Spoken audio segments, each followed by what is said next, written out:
Imagine this.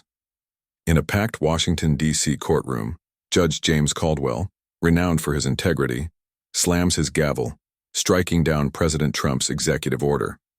The decision sends shockwaves through the room. But moments later, suspicion shifts toward him. Is he hiding something? You dare lecture me on the law, Leavitt? His voice boomed, drowning out the murmurs in the crowd. Liv Leavitt, sharp and unshaken, fired back. With all due respect, sir, the law doesn't bow to seniority. It bows to the truth. Before we dive into the story, comment where you're watching from and don't forget to subscribe so you never miss an update. Caldwell leaned forward, his silver hair gleaming under the lights. The truth is, this order violates the Fourth Amendment, an unacceptable overreach. I strike it down. He slammed the gavel again. Case closed. But Liv clenched her fists. Something about Caldwell's argument felt off, flimsy, almost rehearsed. His anger was theatrical, like a performance. From the corner of the courtroom, his daughter, Leah Caldwell, a young social activist, watched him with wary eyes, her hands twisting in her lap. Outside the courthouse, the cold March air did little to cool Liv's frustration. The ruling itself wasn't what bothered her most. It was the gnawing feeling that Caldwell was hiding something. His reasoning had been weak, his delivery too dramatic, and the look in his daughter's eyes stuck with her. Then came the anonymous text. Caldwell's not clean. Dig deeper. Liv didn't go back to the White House. Instead, she drove to a rundown cafe on the outskirts of D.C., a place where she knew she'd find the person she needed. Ethan Moore, a young hacker with a reputation for brilliance. Ethan had worked on Trump's campaign, uncovering internal leaks from rival systems. The FBI had its eye on him, but Trump had called him a secret weapon. She spotted him in the corner, typing furiously on his laptop. Ethan, she said, sliding into the seat across from him. I need you. Caldwell's dirty. Find me proof. Ethan raised an eyebrow. Caldwell, the stubborn judge, what makes you think he's shady? Liv turned her phone toward him, showing the anonymous message. That, plus his ruling. His argument was paper thin. Something's off. Check his finances, his contacts, anything. Ethan smirked, already tapping away. All right. But if the FBI grabs me again, you're bailing me out. As Ethan dug into bank records, a legal gray area they both understood, Liv opened X and typed a quick post. Someone in the system is playing dirty. The truth will come out soon. Within minutes, Leavitt exposes. Trended. Trump supporters hailed her as a defender of justice. The opposition fired back. CNN's Miles Carter posted a mocking video. Karoline Leavitt loses again. Just another Trump puppet peddling nonsense. Liv gritted her teeth and shut off her phone. She didn't care about Carter. She needed evidence. 2 hours later, Ethan looked up, his eyes gleaming. Got something. He turned his laptop toward her. A transaction appeared. $200,000 from a shell company in the Cayman Islands, deposited into Caldwell's personal account 2 days before the ruling. Can't trace the source immediately, Ethan explained, but it's too convenient. No big inheritance. His parents died broke. His wife's a school teacher. Liv's pulse quickened. Bribery, she whispered. Could be, Ethan said. But we need more. If it's dirty money, who's behind it? Liv stood pacing. Caldwell struck down the order for cash. Someone wants to stop Trump. But who has the power to buy off a federal judge? Ethan kept typing. Give me a few hours. I'll dig deeper. But Liv couldn't wait. She opened Instagram and posted a cryptic story. The truth doesn't sleep. Someone's scared now. Thousands of views flooded in. Some called her a legend. Others said she'd lost it. She knew she was taking a risk, but that was her style. Blunt, relentless, and unafraid. On the drive home, her phone rang. It was Nicholas. Riccio, her husband. You okay? His voice was tense. I saw the X post. They're saying you're attacking a judge. Nicholas's voice was tight with concern. Liv sighed, gripping the steering wheel. I'm fine, Nicholas. But something's off with Caldwell. I have to find out what. A pause. Then his voice dropped. I saw a weird guy outside the house this afternoon. Can you come home early? Our son needs his mom. Her grip tightened on the phone, an image of their 8-month-old son flashing through her mind. Keep the doors locked. I'll be home as soon as I can, she promised, though her voice wavered. Was someone watching her family? As she set the phone down, another message popped up from an unknown number. Stop digging, Leavitt. You'll regret it. She stared at the screen, her heart pounding. This wasn't just suspicion anymore. It was a warning. But fear didn't take hold. Resolve did. She called Ethan back, her voice cold as steel. Speed it up, this isn't a game anymore. Ethan chuckled lightly. I know, boss. But if we're right, whoever's pulling Caldwell's strings isn't small time. Liv hung up, staring out at the city as Washington, D.C. passed in a blur. Night cloaked the streets, but she knew the truth was coming to light, no matter the cost. She glanced at the time, 8:45 p.m., 15 minutes until her meeting. The Rusty Anchor, a dive bar on the city's edge, loomed ahead. Its red neon sign flickered against rusted metal, a message from Leah Caldwell, Judge Caldwell's daughter, still glowed on her phone. Meet me at the Rusty Anchor, 9 p.m., come alone. After Ethan's discovery of the $200,000 deposit and the threat against her family, Liv knew she was in dangerous territory. But instead of backing off, she charged forward. Inside, the stench of stale beer and tobacco hit her. The place was nearly empty, just a few drunks mumbling at the bar. In the darkest corner, Leah Caldwell sat hunched over a glass of water. Her gray hoodie was pulled low, barely concealing her face.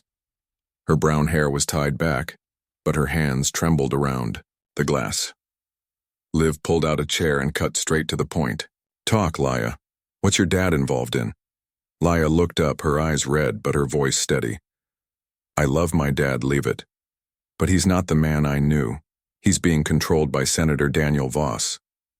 The name made Liv freeze. Controlled how?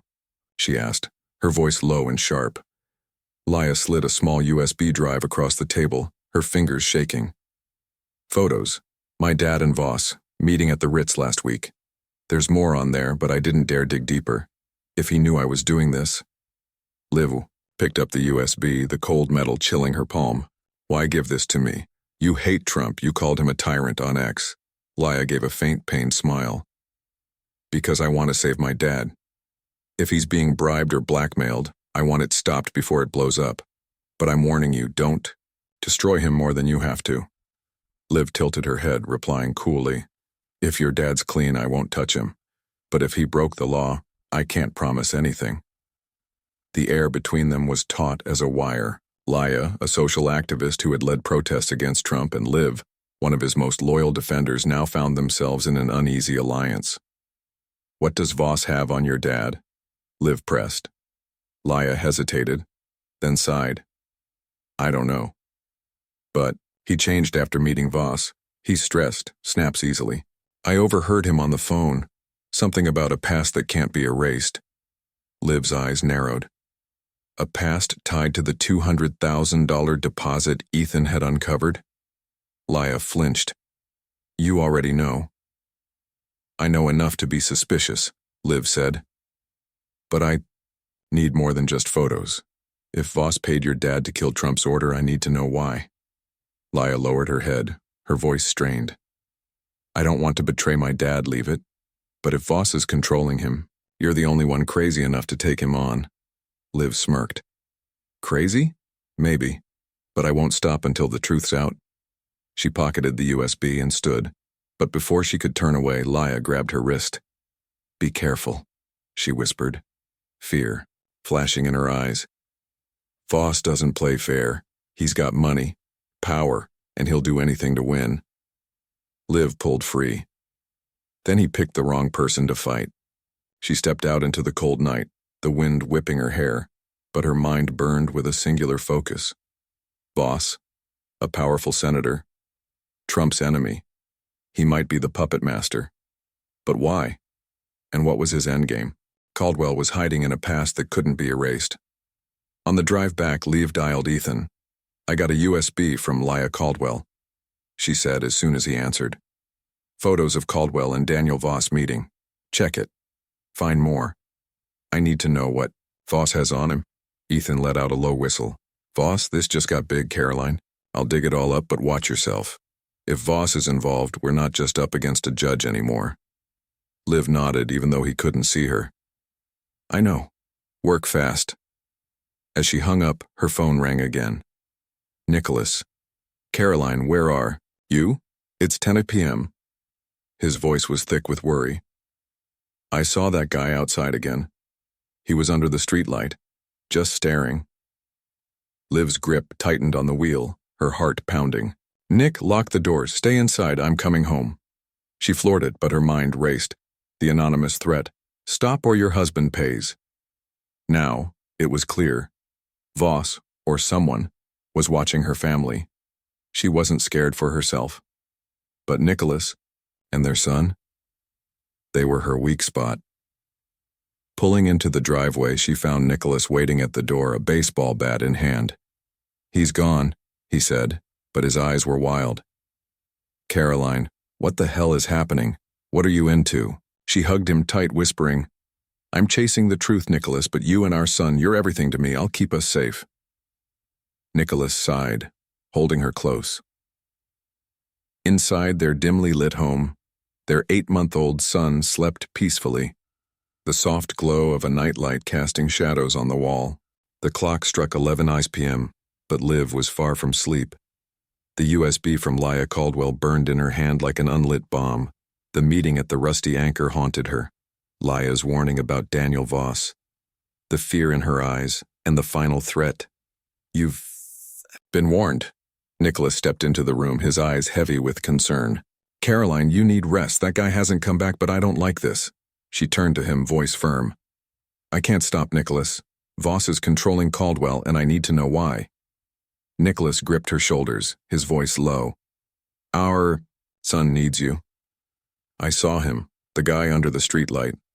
He looked like he wanted to kill someone." Liv squeezed his hand, torn inside. "I'll protect us. But if I stop now, Trump loses, and everything we believe in falls apart." Nicholas exhaled, letting her go. "I trust you. Just be careful, Karoline." She nodded, kissed his forehead, and bolted to the car. The night was young, and she needed Ethan.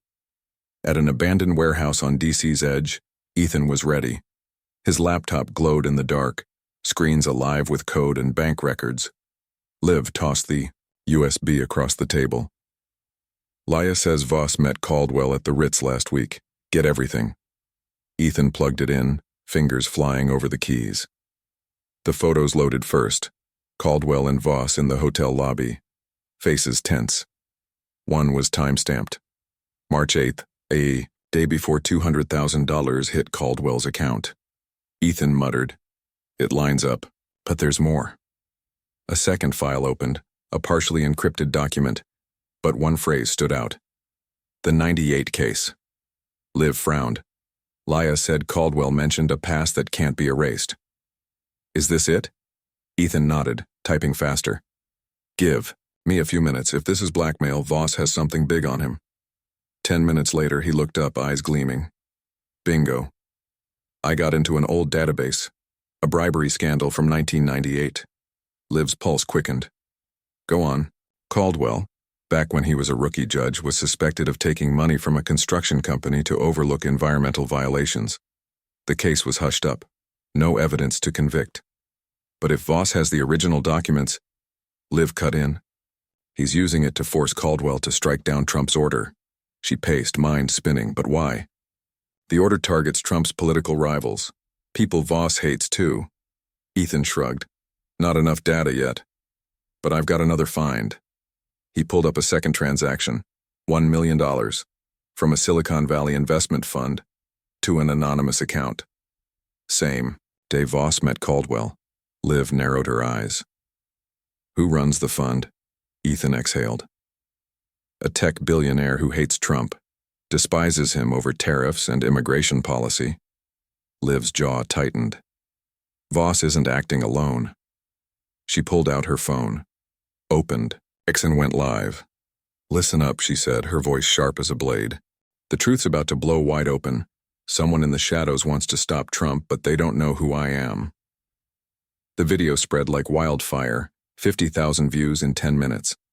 Leavitt Exposes was trending again, but Karoline knew she had just dared her enemies. Ethan shot her a worried look. "You're making yourself a target." Leavitt gave a cold smile. "They already did. Now it's time to hit back." On the drive home, her phone buzzed. Trump. His voice boomed through the speaker. "I saw the live stream. What are you up to?" "Exposing traitors, sir," she replied. "Caldwell's bot. I'm tracking who's behind it."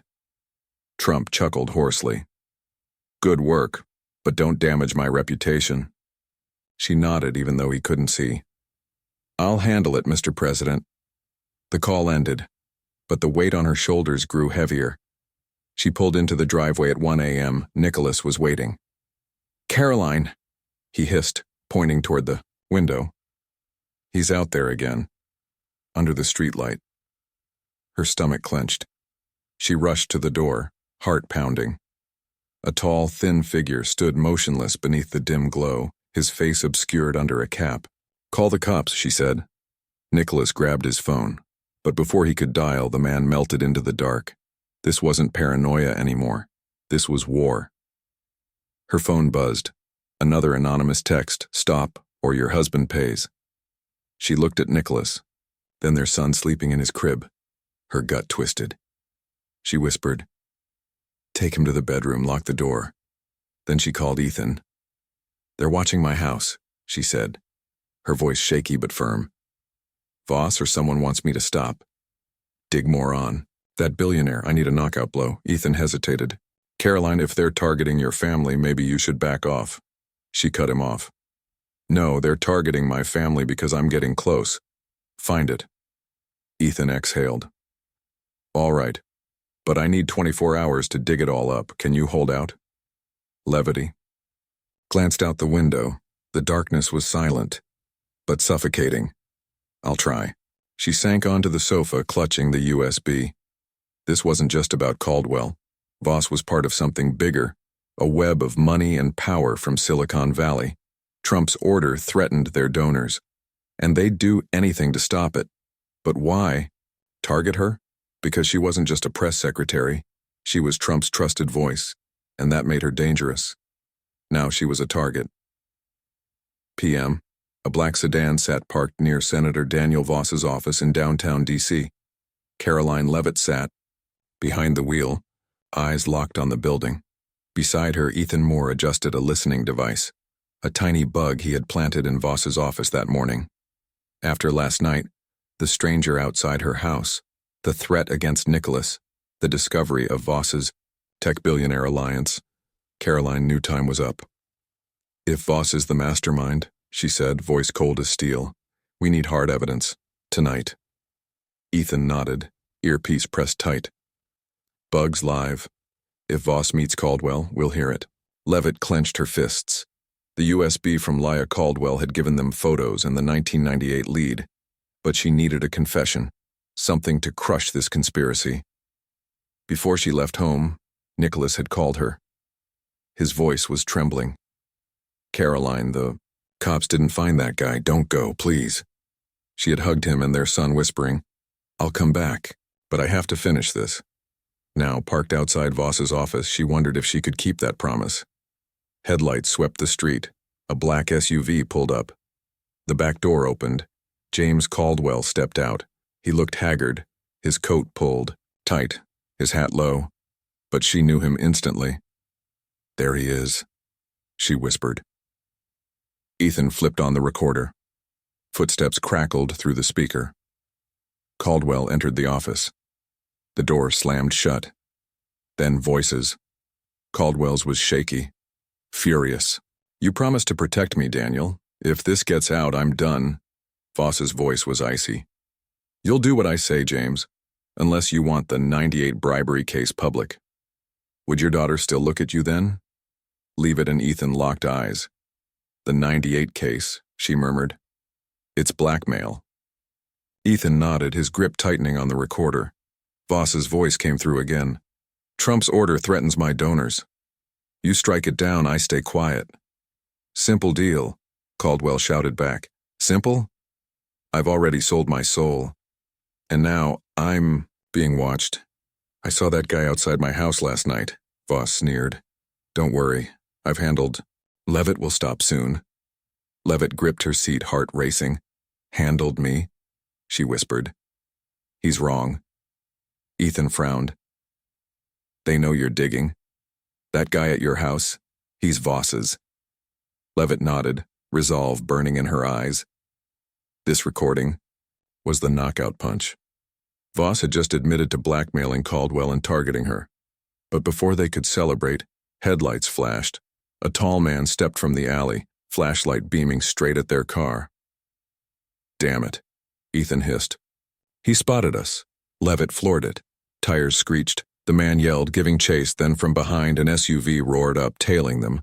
A high-speed chase erupted through DC's streets. Leavitt weaved through narrow alleys, hands gripping the wheel, as Ethan clutched the laptop. Turn left, he's going to ram us, Ethan shouted. She swerved hard, tires scraping the curb. The enemy SUV closed in, a window rolled down, a gun barrel appeared. They want us dead, Ethan yelled. Leavitt gritted her teeth, gunning it through an intersection. Red lights blurred past. Police. Sirens wailed in the distance. Someone had called them. The pursuing SUV hesitated, then vanished into the night. Leavitt pulled into an empty lot, chest heaving. We made it. Ethan checked the laptop, then smirked faintly. Recordings intact. Voss and Caldwell are toast. Leavitt nodded, but her chest felt heavy. They know who I am, Ethan. The guy at my house. This chase. They want me dead. Ethan turned to her, deadly serious. You still want to go public? Your family, Leavitt cut in, her eyes red. I can't stop. If I back off, Voss wins. And Trump loses. She hesitated. But Nicholas and my son. Her mind flashed to her baby in his crib. I have to protect them. By ending this. She called Nicholas. Nicholas, you okay? His voice was frantic. Karoline. Something banged the door. I called the cops. Her blood turned ice. Lock it, stay with the baby, I'm coming. She turned to Ethan. Get to the warehouse. Keep that recording safe. I'm going home. Ethan nodded, worry etched on his face. You can't fight alone. Karoline. She gave a faint smile. I'm not alone, I've got you and I've got Trump. She sped home, mind racing. The recording was hard proof. Voss blackmailing Caldwell, admitting to the anti-Trump alliance and targeting her. But the cost was soaring. The guy at her house hadn't just been watching. He was acting. She pulled in. At 1 a.m., cops were already there. Nicholas ran to her, hugging her, shaking. He hit the door, then ran when the sirens started, he said. Their son wailed in the crib. Leavitt held him tight, tears streaming. I'm sorry, she whispered, but I have to see this through. Her phone buzzed. Ethan's text. Recording secure. Go public tomorrow. She looked at her family, then at the screen. Voss wanted her scared, wanted her to stop. She couldn't. She texted back. Tomorrow at court. Prep everything. She set the phone down, hugging Nicholas and their son, torn inside. Her conscience wrestled. Was the truth worth risking her family? But then she saw it. The trust in Nicholas's eyes. She whispered, tomorrow it ends. The night passed in silence, but Leavitt didn't sleep. She had a weapon. But Voss was dangerous. She knew. Tomorrow's courtroom battle wouldn't just be about Trump. It would be about her family. She held Nicholas's hand, whispering, I won't lose. Outside, the darkness lingered, but the light of truth was breaking through. The next morning, Washington, D.C. courtroom. The room was packed. Reporters, activists, senators. The air was thick with tension, like before a storm. Karoline Leavitt stood at the front, clutching the USB and recording. She and Ethan had risked their lives for this moment. Judge James Caldwell entered, face drawn but clinging to dignity. He banged his gavel. The appeal against Trump's order had begun. Leavitt stood, voice ringing. Your Honor, I have new evidence of a severe conflict of interest. Caldwell's eyes narrowed. His grip tightened on the gavel. What are you up to now, Leavitt? He growled. She didn't answer. Instead, she stepped to the podium and plugged in the USB. The first image flashed onto the screen. Caldwell and Senator Daniel Voss at the Ritz. The room buzzed. This is Judge Caldwell meeting Senator Voss, one day before $200,000 hit his account. Leavitt's voice cut like a knife. And the storm erupted. Here's more proof. Leavitt pressed play. The courtroom filled with Voss's voice. You'll do what I say, James, unless you want the '98 bribery case public. A tremulous reply followed. I've sold my soul. The room erupted, shouts, whispers, chaos. Judge Caldwell slammed his gavel. Silence, this is fabricated, he yelled, but his face had gone pale. Leavitt didn't let up. We also traced a transaction, $1 million, from a Silicon Valley fund to Voss, the same day he met you. She locked eyes with Caldwell. This isn't just bribery, Your Honor. This is a conspiracy against President Trump, and you're the puppet. Caldwell shot to his feet. You're slandering me, he roared. There's no evidence strong enough. He stopped. Because Layla Caldwell stood. I have evidence. The room froze. She stepped toward the witness stand, eyes red-rimmed, voice trembling but steady. I'm Layla Caldwell. I saw my father meet Voss. I found the hidden files on the '98 case. She turned to her father. He blackmailed you, Dad. You betrayed the law to cover your past. Tears fell freely now. I'm sorry, but I couldn't let you destroy yourself. Caldwell slumped into his seat. For the first time, he didn't fight back. Illegal wiretapping. CNN reporter Miles Carter snapped. Is that your version of the truth, Leavitt? Or just law-breaking? Leavitt met his gaze, unflinching. I call it exposing a blackmailed judge and a senator plotting against the government. If you want a pretty truth, go ask Voss in prison. The room buzzed. Some clapped. Others seethed. But Carter pressed on. Congress will investigate you for this. You won't get away. Leavitt smirked, ending the briefing. Let them try. On X, the nation split. Leavitt exposes hit 10 million views. Trump supporters hailed her as America's hero. But the opposition struck back with Charles Leavitt lies, accusing her of privacy violations and abuse of power. One comment surged to the top. She defends Trump by breaking the law. Who's the real danger? Leavitt shut off her phone.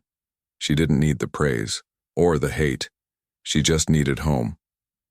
Pulling into the driveway, Nicholas met her at the door, pulling her into a tight embrace. You did it, Karoline, he whispered, voice thick. I watched the briefing. I'm so proud of you. She tried to smile, but her eyes burned. Did you see the cost, Nicholas? She whispered. Layla lost her father. Caldwell lost everything. And we almost lost each other. Nicholas took her hand, leading her inside. Their 8-month-old son lay in the crib, grinning up at her. She scooped him up, tears rolling down her cheeks. You said I'd have to choose. Trump or family, she murmured. Yesterday I thought I'd lost both. Nicholas sat beside her, voice low. I was scared, Karoline. That guy outside. The chase. I don't want our son growing up without a mother. She turned to him, resolve flashing in her eyes. I don't either. Her grip on their son tightened. But if I stopped, Voss and his kind would have won. I had to protect us. By fighting. Nicholas sighed, wrapping his arms around them. I know. But you won. He kissed the top of her head. Now rest. Just for a little while. She nodded. But her heart stayed heavy, because that last anonymous text still lingered in her mind. The war is not over. Her phone buzzed. Ethan Moore, she answered. Talk to me. Voss flipped. Ethan said, breathless. He confirmed the Silicon Valley billionaires are behind it. A pause.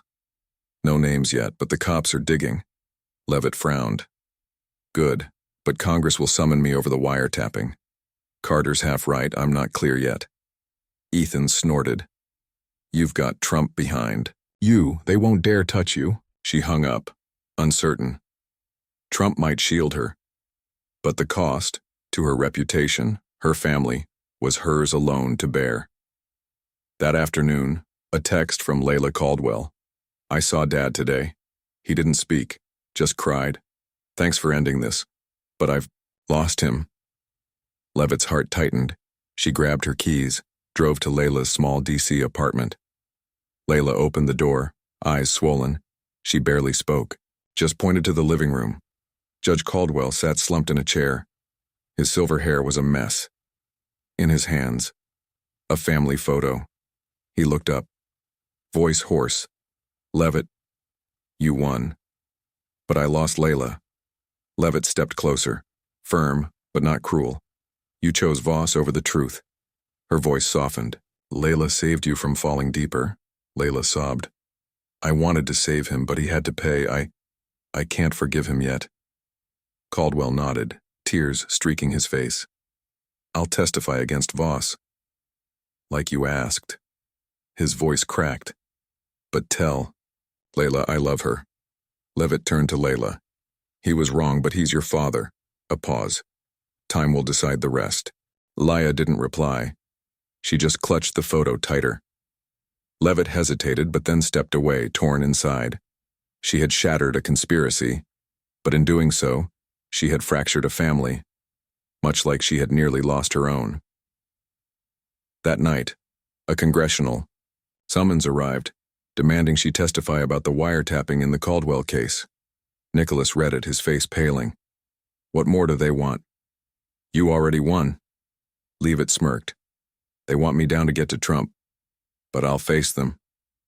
Nicholas took her hand, gripping it tight.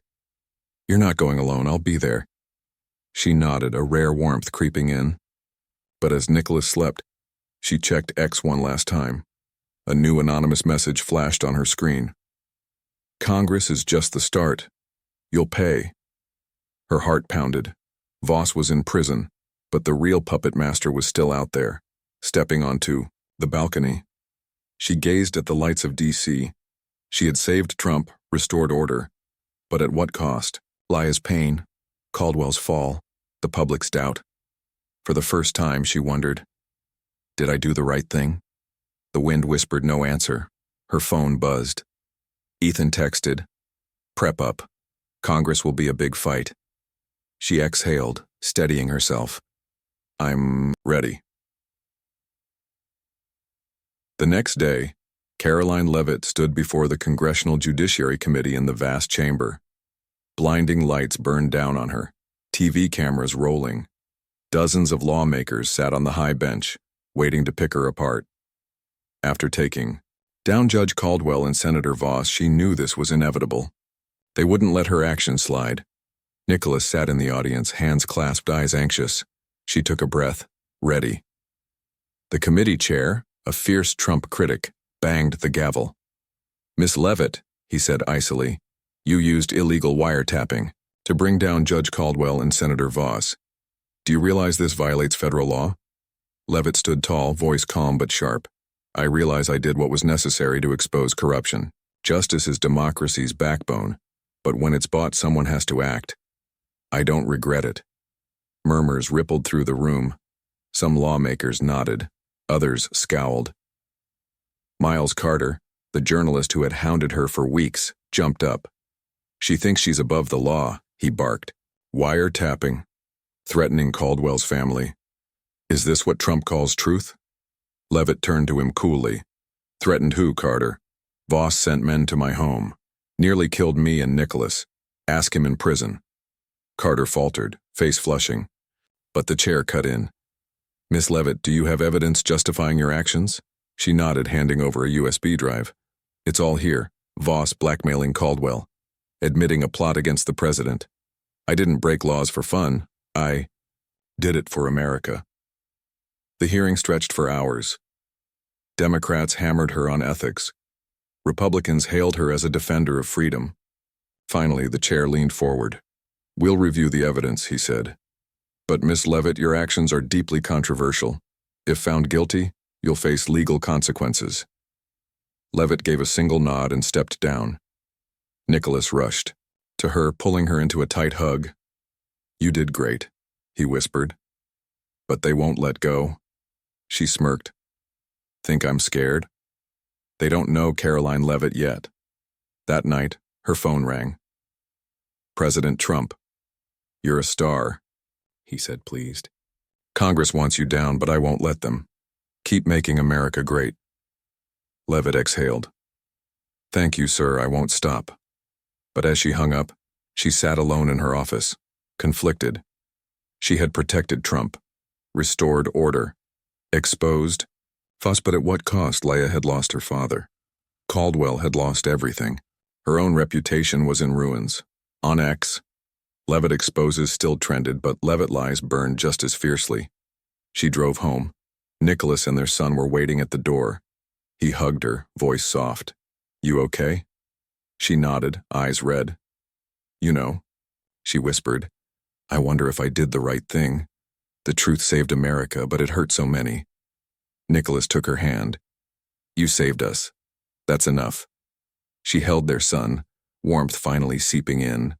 But later that night, as Nicholas slept, she stepped onto the balcony, staring at DC's skyline. That last anonymous text loomed in her mind. The war is not over. Voss was just a pawn. The real power, the Silicon Valley billionaire backing him, was still out there. Her phone buzzed. Ethan again. Voss gave more. The billionaire, Grayson Holt, he's sworn revenge. Watch your back. Leavitt's grip tightened around the phone. "Thanks, I'm ready." She set the phone down. Did I go too far? But then she remembered Voss's threats, Leah's testimony, the weight of corruption she had exposed. No, she couldn't stop now. "Justice is democracy's backbone," she muttered. "And it's only strong if people stand up." She stepped inside, watching Nicholas and their son sleep. A rare smile crossed her lips. She had won this round, but the war raged on.